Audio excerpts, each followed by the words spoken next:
April 18th, 1943. High above the sweltering, jungle-choked islands of the South Pacific, a flight of American P-38 Lightning fighter planes skimmed just 50 feet above the rolling ocean swells. They were flying in strict radio silence, navigating by compass and a prayer over 400 miles of featureless water. Their target was not an enemy airfield, nor was it a heavily armored battleship. Their target was a single man. He was flying in a twin-engine bomber, completely unaware that the crosshairs of American vengeance were rapidly closing in on him. This was not a standard combat patrol. This was a state-sanctioned hit. The man in that bomber was Admiral Isoroku Yamamoto, the commander-in-chief of the Japanese Combined Fleet, the architect of the Pearl Harbor attack, and the most dangerous naval mind in the Pacific. Taking him out would require a miracle of signals intelligence, a feat of unprecedented aerial navigation, and a fighter plane that broke every rule of conventional design. This is the story of Operation Vengeance, the longest fighter intercept mission of World War II, and the day America cut the head off the Japanese snake.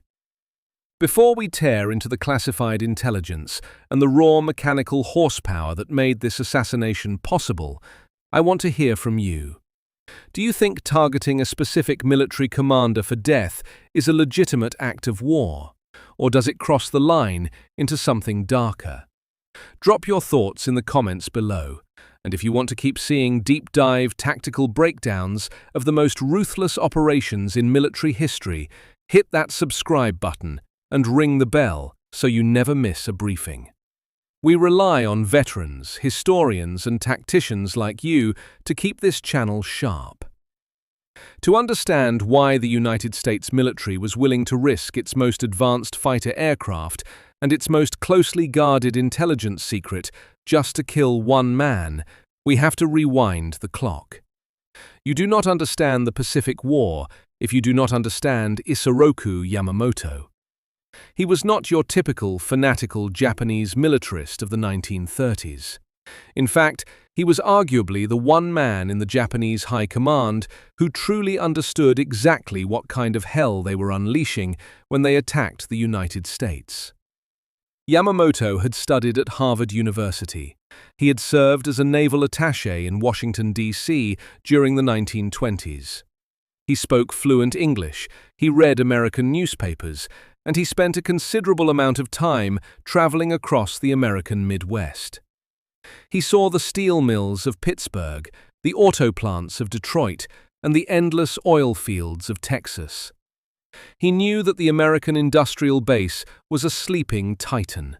While his peers in the Imperial Japanese Army were high on their own supply of samurai spirit and supposed racial superiority, Yamamoto was a cold, hard pragmatist. He famously warned the Japanese Prime Minister that if war came, he could run wild for 6 months to a year, but after that, he had utterly no confidence in ultimate victory. So why did he plan Pearl Harbor? Because he was a gambler, literally. Yamamoto loved poker, shogi, and billiards, and he approached naval strategy the same way.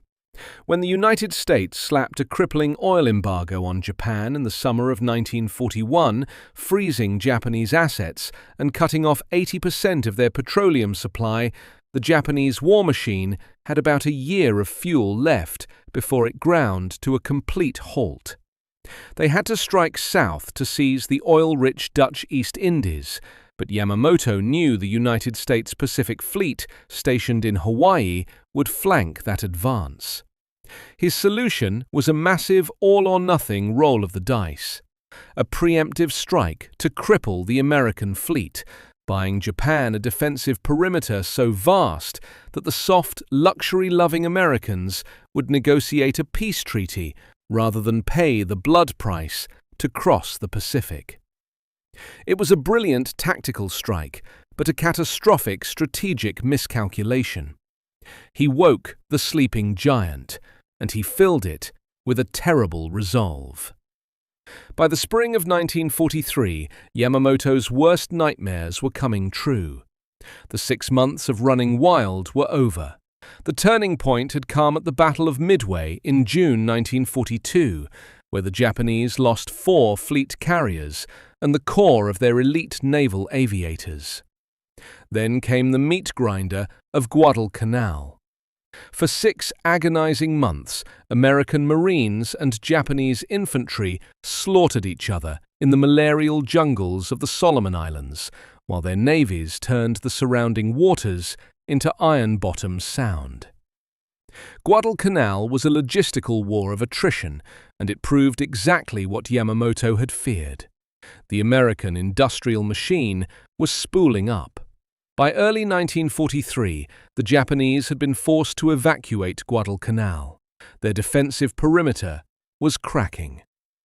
Let us look at the stark reality of the force comparison and industrial capacity at this specific moment in the war. You think winning a war is about who has the most courage? Think again. It is about who can build the most aluminium tubes, fill them with high-octane aviation gas, and put trained killers in the cockpit.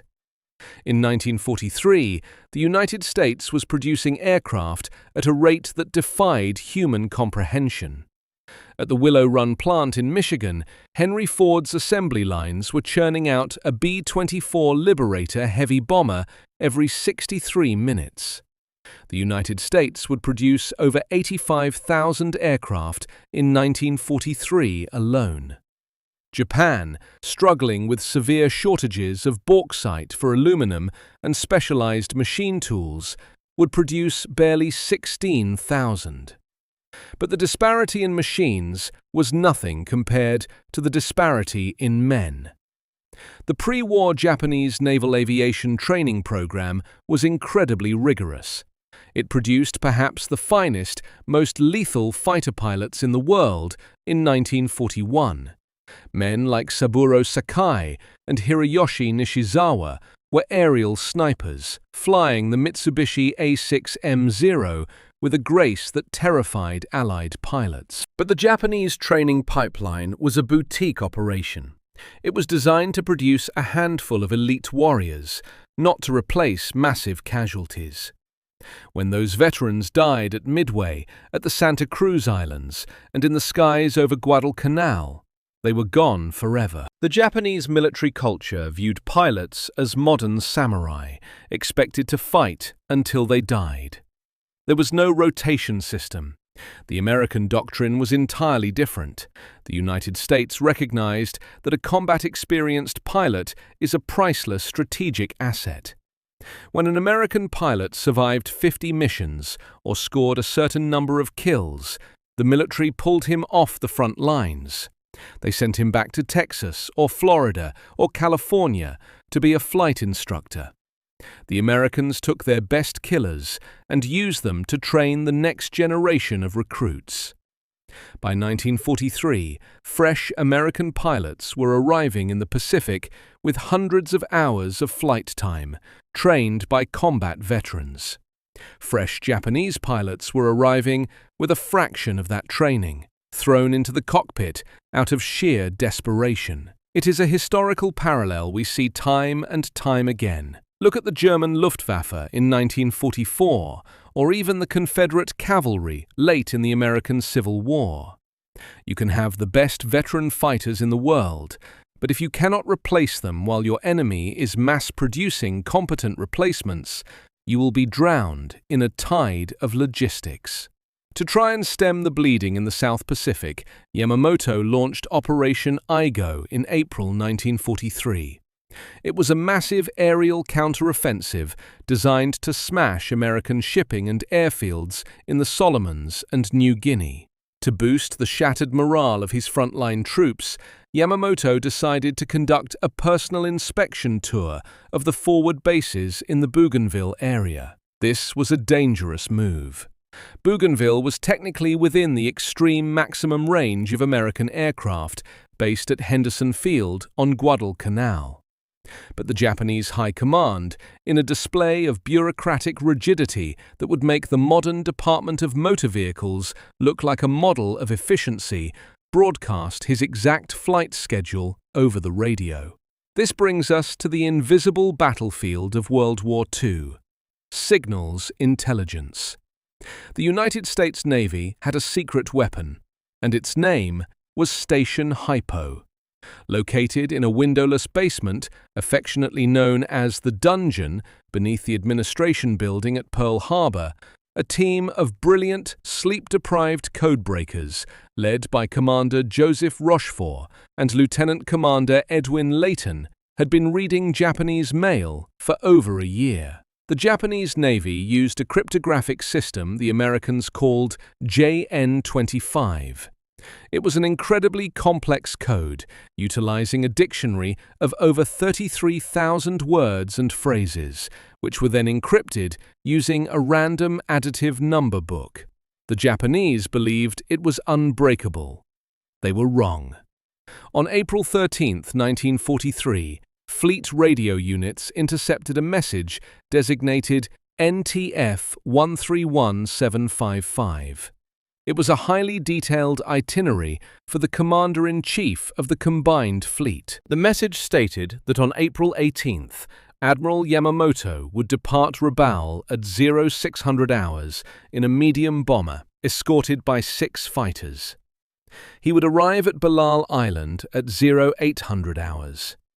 The message detailed exactly when he would land, when he would eat breakfast, and when he would board a submarine chaser for a surface inspection. It was a gold mine.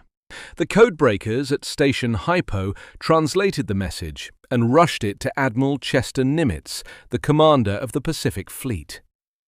Nimitz faced a monumental decision. Is it worth killing the enemy commander? Historically, assassinating enemy generals can backfire. If you kill a competent but predictable general, the enemy might replace him with someone unpredictable and far more dangerous.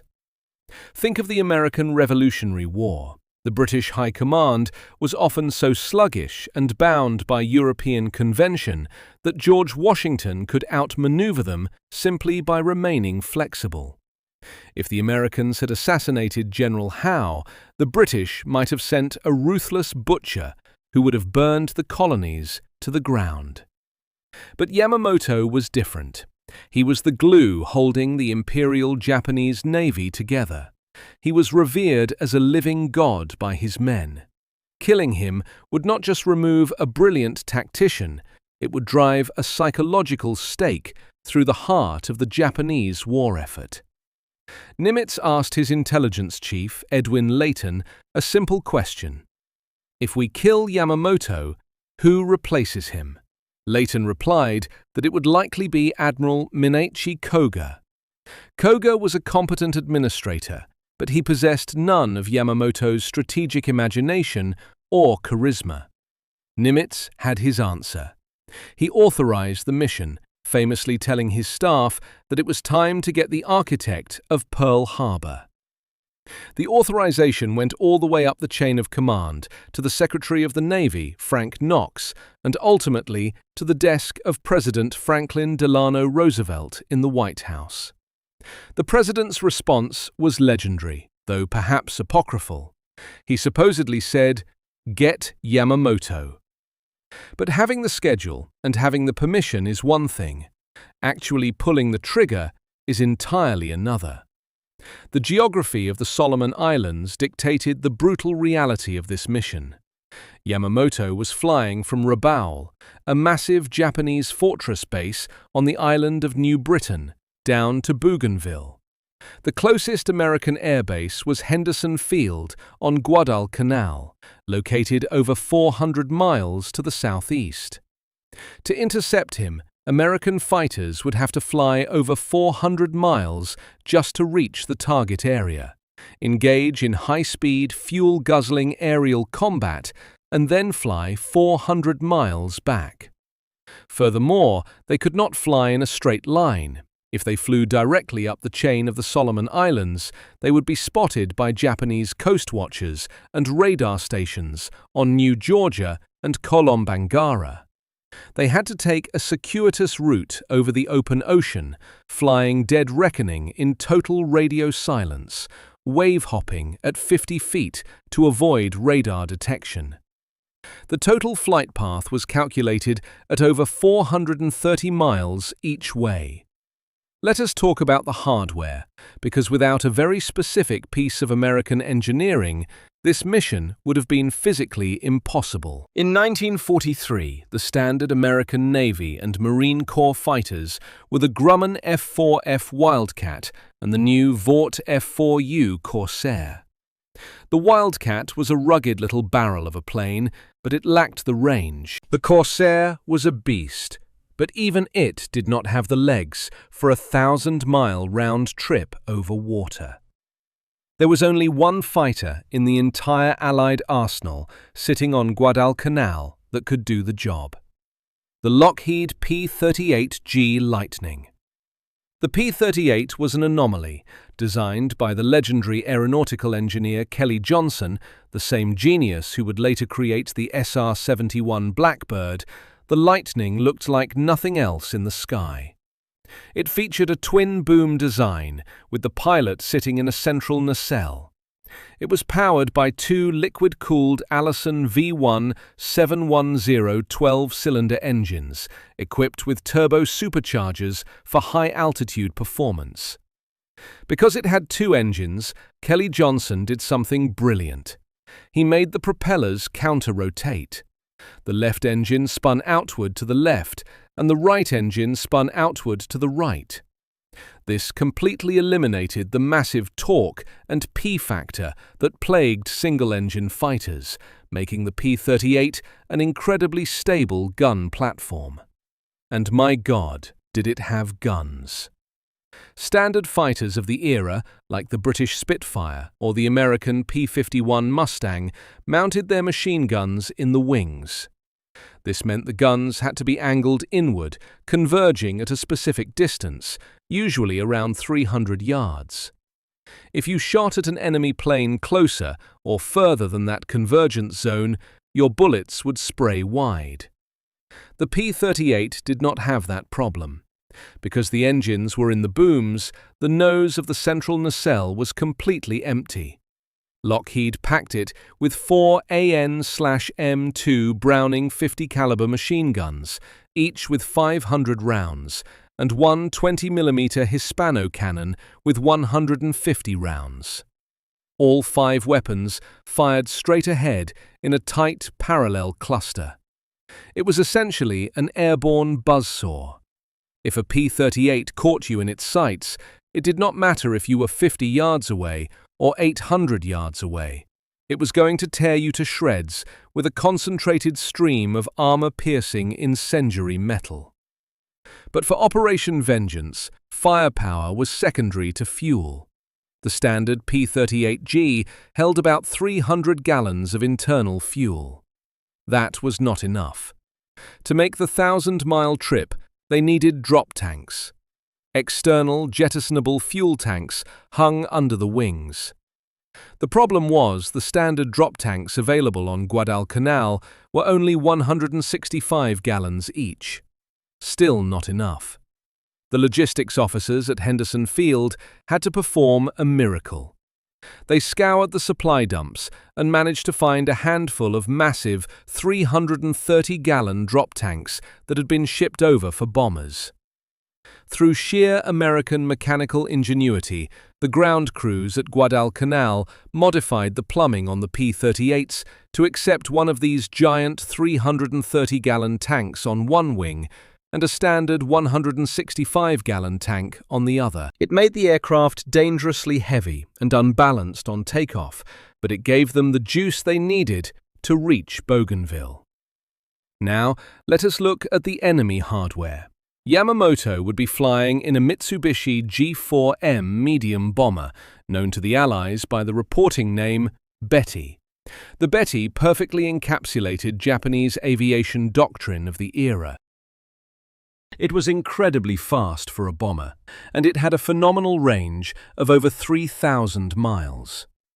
How did the Japanese engineers achieve this? by stripping out every single ounce of defensive armor and self-sealing fuel tanks. The G4M was essentially a massive flying fuel can. The American pilots did not call it the Betty, they called it the Flying Zippo, or the one-shot lighter. If a single 50-caliber incendiary round pierced its wing tanks, the entire aircraft would erupt into a catastrophic fireball. The Japanese prioritized offensive reach over crew survivability, a fatal doctrinal flaw that cost them thousands of irreplaceable airmen. Escorting Yamamoto would be 6 Mitsubishi A6M0 fighters. The Zero is legendary, and in 1941 it was the undisputed king of the Pacific skies. It could outturn any Allied fighter, and it climbed like a rocket. But by 1943, the Zero's weaknesses were glaringly obvious. Like the Betty bomber, the Zero had no armor plate for the pilot and no self-sealing fuel tanks. It was built out of a super-lightweight aluminium alloy called extra super duralumin. It was agile, but it was fragile. If an American pilot tried to get into a turning dogfight with a Zero, he was dead. But the American pilots had learned. They developed tactics like the thatch weave, and they utilized the boom and zoom capabilities of heavier fighters like the P-38. The Lightning weighed over twice as much as a Zero. It could not turn with the Japanese fighter, but it could dive out of the sun at over 400 miles per hour, unleash a devastating burst of concentrated fire, and use its momentum to climb back to altitude before the Zero could even react. The stage was set. The target was identified. The schedule was confirmed down to the minute. The weapons were fueled and armed. On the dirt airstrip of Henderson Field, Major John W. Mitchell, the commander of the 339th Fighter Squadron, gathered his pilots in a sweltering, mosquito-infested tent. He laid out a map of the Solomon Islands. He drew a line across over 400 miles of open ocean. There was no room for error. If they navigated 1 degree off course, they would miss the intercept point. If they ran into a headwind, they would run out of fuel and ditch in shark-infested waters. If the Japanese changed Yamamoto's schedule by even 5 minutes, they would find an empty sky. Mitchell selected 18 pilots for the mission. 14 would provide high-altitude top cover to engage the Zero escorts.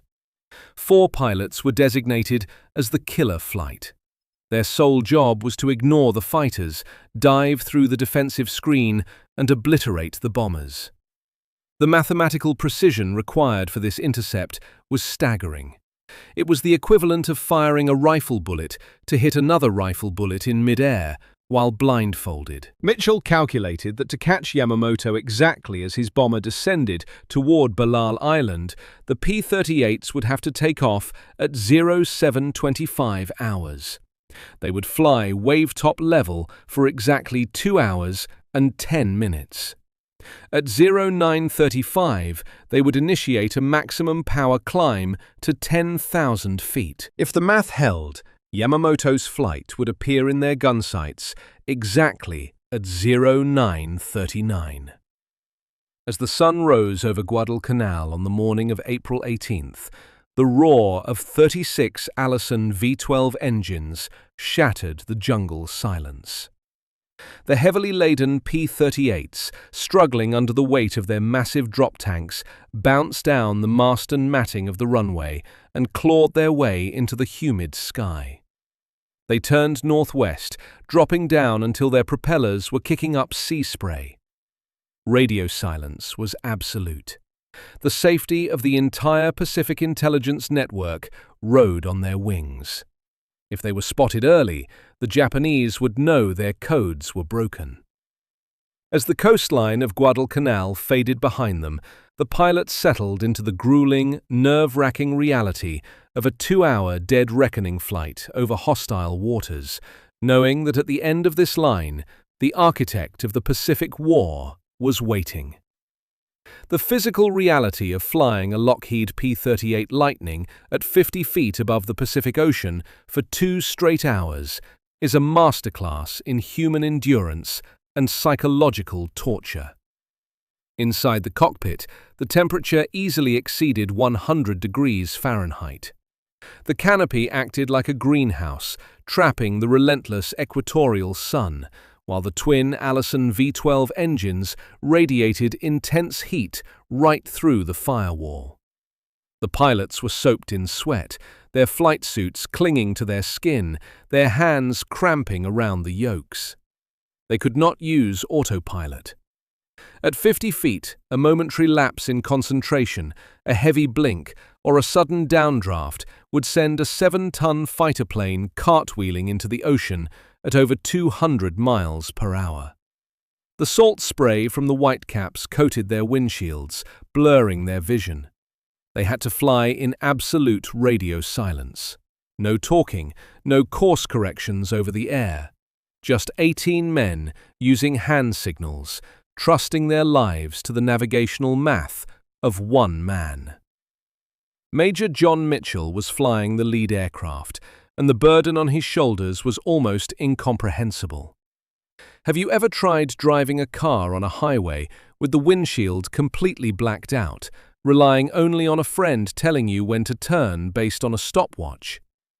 Now imagine doing it at 210 miles per hour, skimming the waves, where a single degree of error means you vanish into the vastness of the Pacific without a trace. Mitchell did not have GPS. He did not have radar. He was relying on dead reckoning. This meant using a magnetic compass, an airspeed indicator, and a wristwatch. But a magnetic compass inside a metal aircraft is notoriously unreliable due to magnetic deviation, and flying over open water means you have no landmarks to gauge wind drift.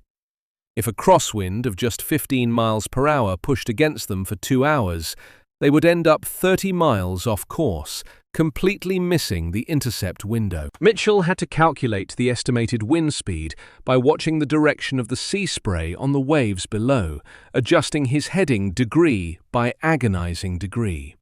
It was a feat of blind navigation comparable to the legendary submarine patrols of Commander Mush Morton in the USS Wahoo, prowling enemy waters, relying strictly on a stopwatch, a gyro compass, and lethal instinct. While the Americans were enduring this high-speed, low-altitude purgatory, Admiral Isoroku Yamamoto was enjoying a remarkably smooth flight.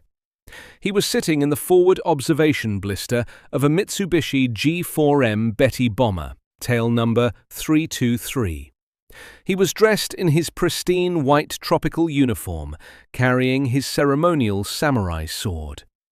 Flying just behind him was a second Betty bomber, carrying his chief of staff, Vice Admiral Matome Ugaki, and other high-ranking officers.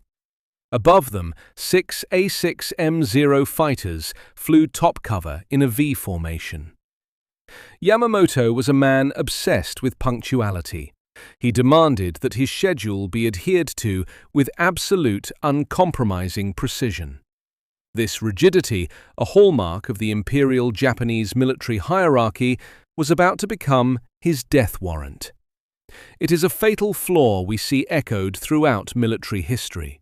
Think of British General Edward Braddock during the French and Indian War, marching his redcoats in perfect, predictable columns through the American wilderness, utterly refusing to adapt to the reality of the environment, only to be slaughtered by an enemy who knew exactly where he would be. Yamamoto's schedule was his red coat. At 09:35, exactly 2 hours and 10 minutes after leaving Guadalcanal, Major Mitchell checked his watch. This was the moment of truth. If his math was wrong, they would climb into an empty sky, burn their remaining fuel, and likely ditch in the ocean on the way home. Mitchell broke radio silence for the first time. He ordered the flight to climb.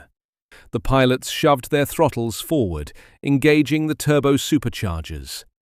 The 18 P-38s roared, pitching their noses up and clawing for altitude, tearing through the humid air to reach 10,000 feet. As they leveled off, the radio crackled. It was First Lieutenant Doug Canning. He called out, "Bogies, 11 o'clock high." There they were. 2 twin-engine bombers and 6 single-engine fighters descending perfectly on a glide path toward Belial Island.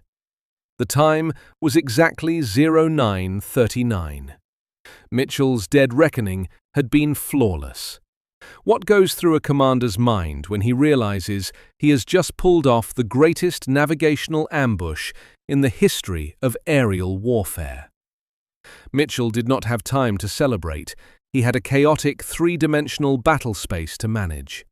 He immediately ordered the 14 planes of his cover flight to climb to 18,000 feet. Their job was to act as bait, drawing the Zeros away and providing a protective umbrella. The remaining 4 planes, the designated killer flight, led by Captain Thomas Lanphier and Lieutenant Rex Barber, pushed their noses down, accelerating toward the bombers. But no battle plan survives first contact with the enemy. As the killer flight initiated their attack run, they reached down to pull the manual release levers to drop their massive, drag-inducing external fuel tanks. If you try to dogfight with drop tanks attached, you will die. The aerodynamic drag bleeds your airspeed, making you a sitting duck. Lanphier and Barber felt the heavy clunk as their tanks fell away, their fighters suddenly surging forward with unburdened acceleration. But Lieutenant Besby Holmes pulled his lever, and nothing happened. The mechanical release mechanism on his improvised 330-gallon tank had jammed. He was stuck with a massive metal anchor bolted to his wing. Holmes had to violently kick his rudders and shake his aircraft to try and dislodge the tank, breaking away from the attack formation. His wingman, Lieutenant Ray Hine, followed him to provide cover. In a matter of seconds, the killer flight had been cut in half.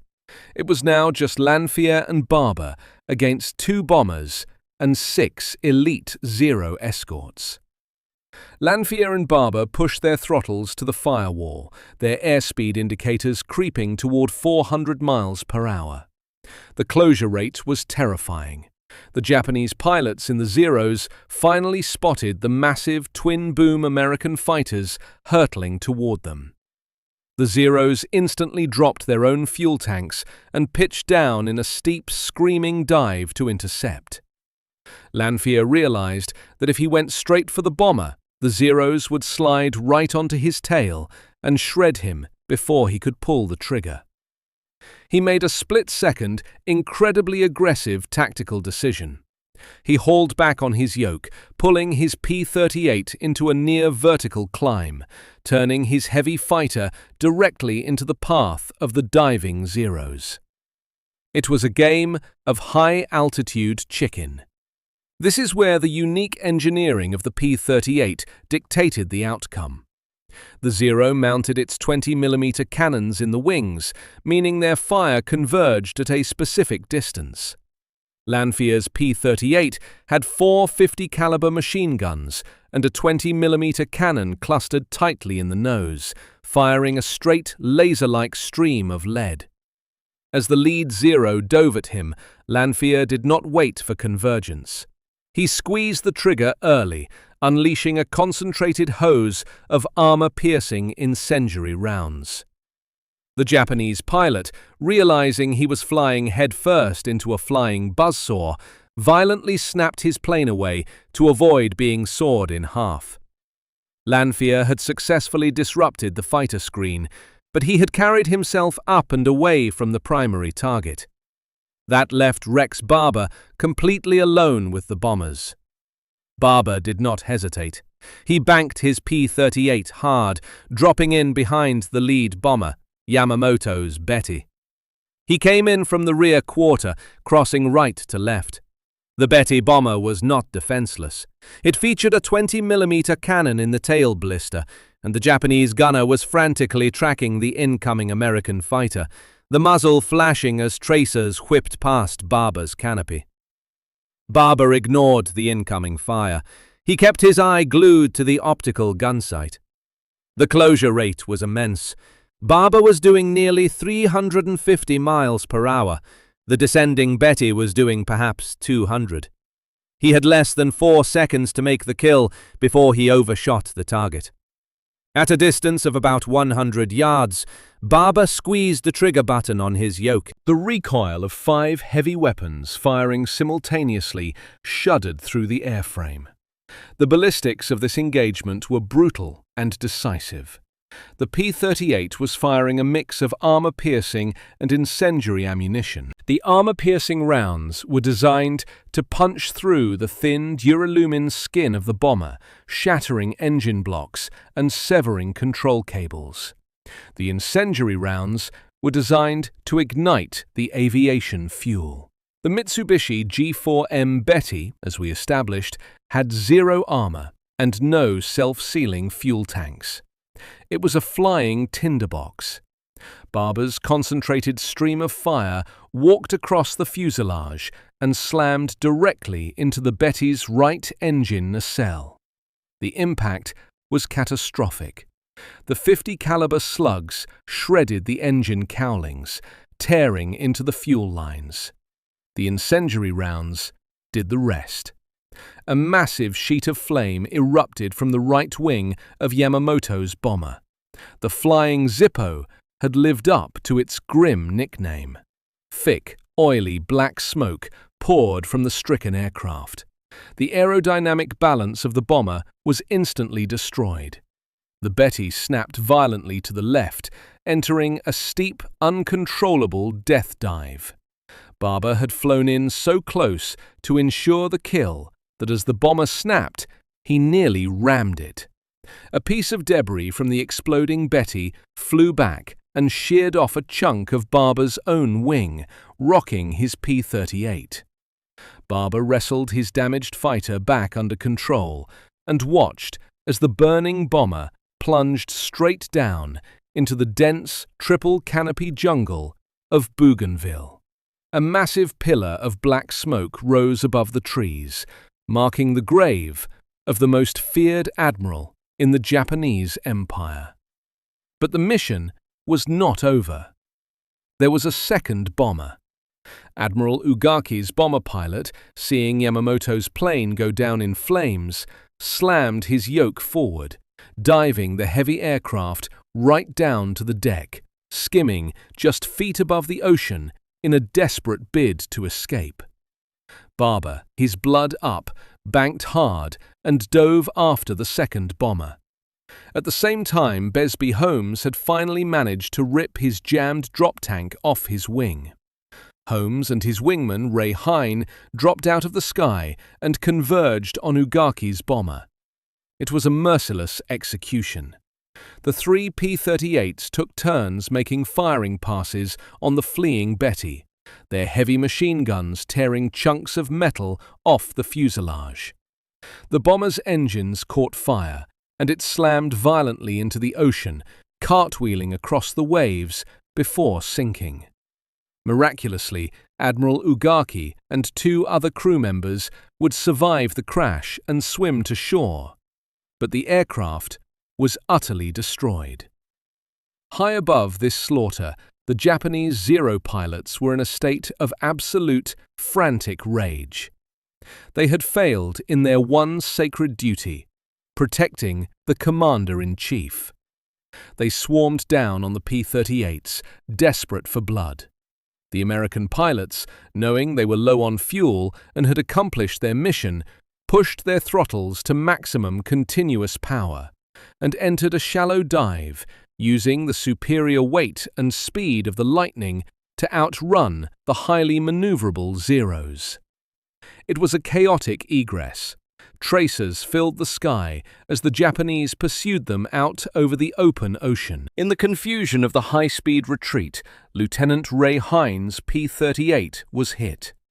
His aircraft was last seen trailing smoke, dropping toward the water. He would be the only American casualty of Operation Vengeance. His body never recovered from the deep Pacific. The remaining 17 P-38s were now in a desperate race against their own fuel gauges. They had flown over 400 miles, engaged in maximum power combat maneuvers that guzzled aviation gas at an astonishing rate. And now they had to fly over 400 miles back to Guadalcanal. The adrenaline was wearing off, replaced by the bone-deep exhaustion of combat and the terrifying reality that their engines could sputter and die at any moment. As they limped back toward Henderson Field, flying on fumes, the American pilots knew they had shot down 2 bombers.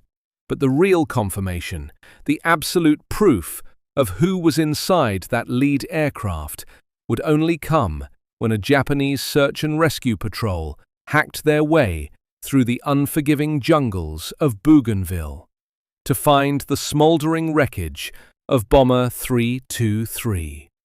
The Japanese search and rescue party, led by Army Lieutenant Hamasuna, spent a grueling 24 hours hacking their way through the dense, unforgiving jungle of Bougainville. The equatorial heat was suffocating, and the razor-sharp kunai grass tore at their uniforms as they navigated the malarial swamps. They were looking for a needle in a vast green haystack, guided only by the vague reports of a column of black smoke seen the previous morning. When they finally broke through a thicket of banyan trees on April 19th, the smell of scorched duralumin, vaporized aviation fuel, and roasting flesh hit them before they even saw the wreckage. The Mitsubishi G4M Betty bomber, tail number 323, had been reduced to a mangled, blackened skeleton of twisted metal. It had smashed through the triple canopy jungle, shearing off its wings before slamming into the muddy earth. As the Japanese soldiers cautiously approached the smoldering crater, they found a scene that would permanently scar the psyche of the Imperial Japanese Navy. Several bodies were scattered around the wreckage, burned beyond recognition. But one figure was perfectly intact, sitting upright in a leather bomber seat that had been thrown clear of the main fuselage. It was Admiral Isoroku Yamamoto. He was still wearing his pristine white tropical uniform and his white gloves. His head was slumped forward, and his hands were tightly gripping the hilt of his ancestral samurai sword between his knees. To the Japanese soldiers, it looked as though the great commander had died in a state of peaceful meditation, a perfect samurai death. But the brutal reality of American .50 caliber ballistics told a completely different story. When the Japanese naval medical examiners conducted the autopsy, they found 2 distinct bullet wounds. One heavy machine gun slug had entered his left shoulder, tearing through his back. A second round had struck him in the lower left jaw and exited above his right eye.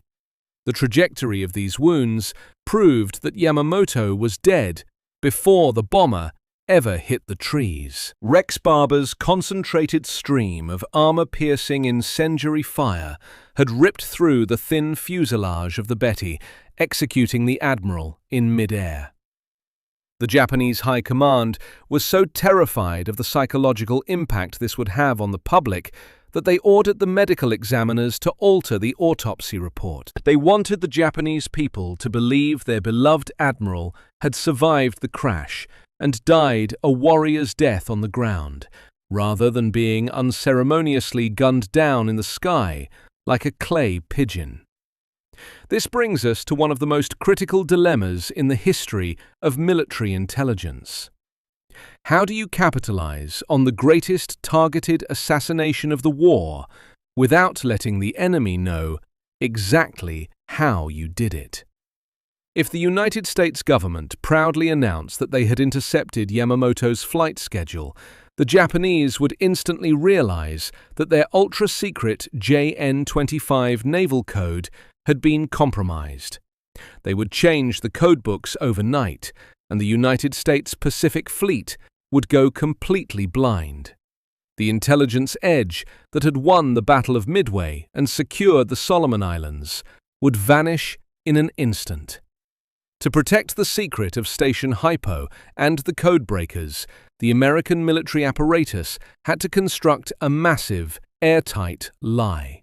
Admiral Chester Nimitz ordered a total media blackout regarding the specifics of the mission. When the news of Yamamoto's death was finally allowed to leak to the American press, the military planted a fabricated cover story. They claimed that civilian coast watchers, hiding in the jungles of the Solomon Islands with binoculars and shortwave radios, had simply spotted Yamamoto boarding a bomber in Rabaul and relayed the information to Guadalcanal. They made it look like a stroke of incredible tactical luck rather than a masterpiece of cryptographic surveillance. We have seen this exact same intelligence strategy play out before in American history. Think back to World War I and the infamous Zimmermann telegram. When British intelligence intercepted and decoded a secret message from Germany proposing an alliance with Mexico to attack the United States, they had a massive problem. If the British simply handed the decoded telegram to the Americans, the Germans would know their diplomatic codes were broken. So the British Intelligence Service, Room 40, invented a brilliant cover story. They bribed a commercial telegraph operator in Mexico to hand over a physical copy of the encrypted telegram, making it look like it was stolen by a spy on the ground, rather than intercepted from the transatlantic cable. Protecting the source of your intelligence is often more important than the intelligence itself. In World War II, the secret of the broken JN-25 code was guarded with the same fanatical intensity as the Manhattan Project. The Japanese government kept Yamamoto's death a secret from their own people for over a month. When they finally announced it on May 21, 1943, the shockwave that hit the Japanese home islands was catastrophic. They called it the Navy A-class incident. 1 million people lined the streets of Tokyo for his state funeral. The psychological spine of the Imperial Japanese Navy had been snapped. Why was the loss of this one man so devastating to an entire empire? It comes down to the fundamental difference between how the United States and Japan waged war. The American military machine was built on standardization, mass production, and institutional doctrine. If you kill an American general, the system simply promotes the next highly trained officer in line. The machine does not stop. The Japanese military, however, was heavily reliant on the cult of personality and the singular, irreplaceable genius of individual warlords. Yamamoto was the only man in the Japanese High Command with the strategic vision to challenge the United States, and the only man with enough charisma to keep the deeply fractured Japanese Army and Navy working together. When Yamamoto was killed, he was replaced by Admiral Mineichi Koga. Koga was a competent bureaucrat, a man who strictly followed the rulebook. But the Pacific War was not a conventional conflict, and it could not be won by bureaucrats. Koga lacked Yamamoto's aggressive imagination. Under Koga's leadership, the Imperial Japanese fleet became strictly defensive, bleeding away its remaining strength in futile attempts to hold a shrinking perimeter. By removing Yamamoto, the United States did not just eliminate a commander, they lobotomized the strategic thinking of the entire Japanese Navy. This mirrors one of the most pivotal moments in the American Civil War. In May 1863, at the Battle of Chancellorsville, Confederate General Thomas Stonewall Jackson was accidentally shot by his own men. Jackson was General Robert E. Lee's most aggressive, tactically brilliant corps commander. When Jackson died, Lee famously said that he had lost his right arm. The Confederate Army of Northern Virginia never fully recovered its offensive maneuverability without Jackson. Just a few months later, at Gettysburg, the lack of Jackson's decisive leadership directly contributed to the Confederate defeat. Just as the Confederacy could not replace Stonewall Jackson, the Japanese Empire could not replace Isoroku Yamamoto. Let us shift our focus to the tactical and strategic lessons of Operation Vengeance, because this mission rewrote the rulebook on targeted strikes. The first and most glaring lesson is the lethal danger of predictability. Yamamoto's absolute insistence on adhering to a rigid schedule, down to the exact minute of his arrival, made the mathematical intercept possible. In modern warfare, predictability is a death sentence.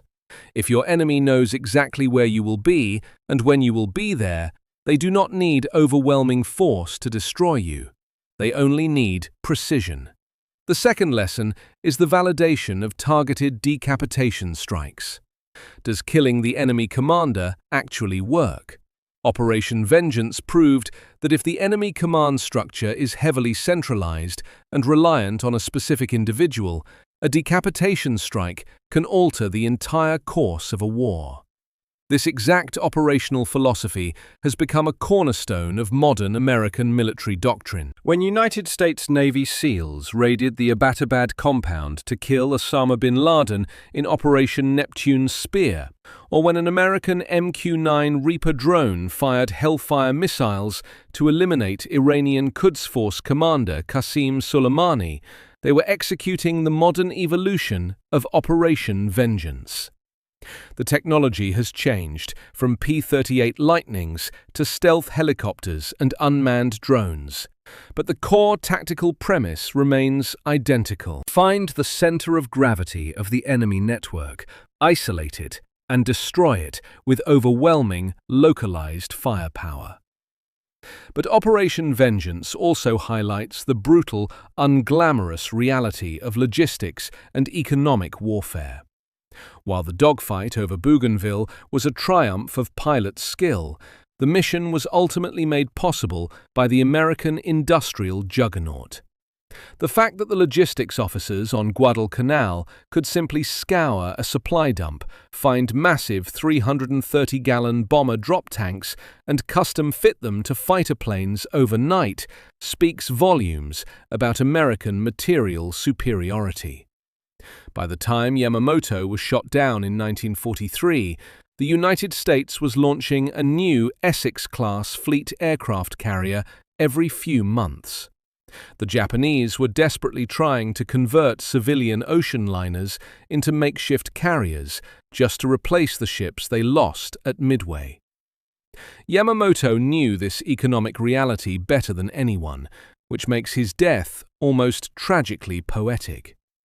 He was killed by a weapon system, the P-38 Lightning, that represented the very American industrial might he had warned his government not to awaken. The aftermath of the mission on the American side was not without controversy. When the surviving P-38 pilots returned to Guadalcanal, running on literal fumes, the debriefing was chaotic. Both Captain Thomas Lanphier and Lieutenant Rex Barber claimed to have shot down the lead bomber. In the fog of war, flying at 400 miles per hour while dodging 20mm cannon fire, human perception is severely distorted.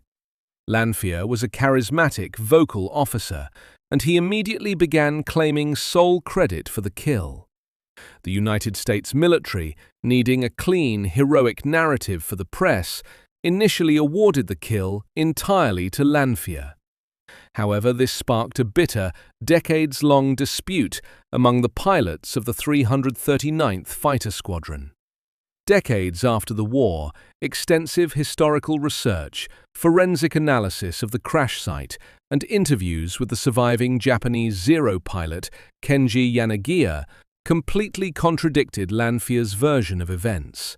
The flight path, the angle of attack, and the specific damage to the Betty bomber all pointed definitively to Rex Barber as the man who pulled the trigger on Yamamoto.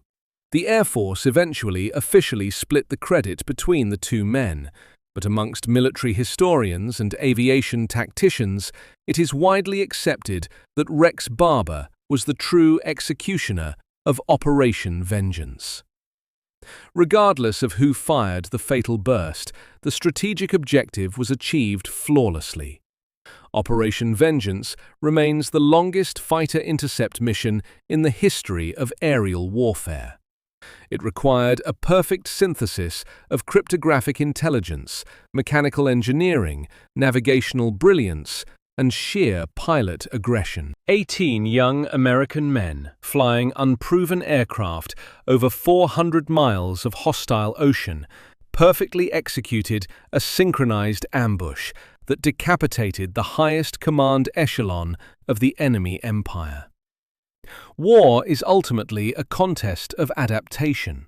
The side that clings rigidly to its pre-war doctrines, its schedules, and its belief in its own invulnerability will always be dismantled by an enemy willing to innovate, calculate, and strike with ruthless precision.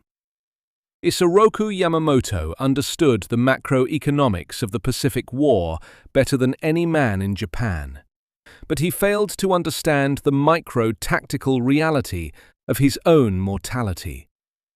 Now, I want to turn it over to you. Based on the strategic outcome of Operation Vengeance, which factor do you believe was the most critical to the success of this assassination? A.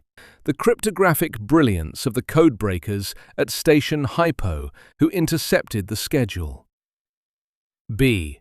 The mechanical engineering of the P-38 Lightning that made the extreme range possible.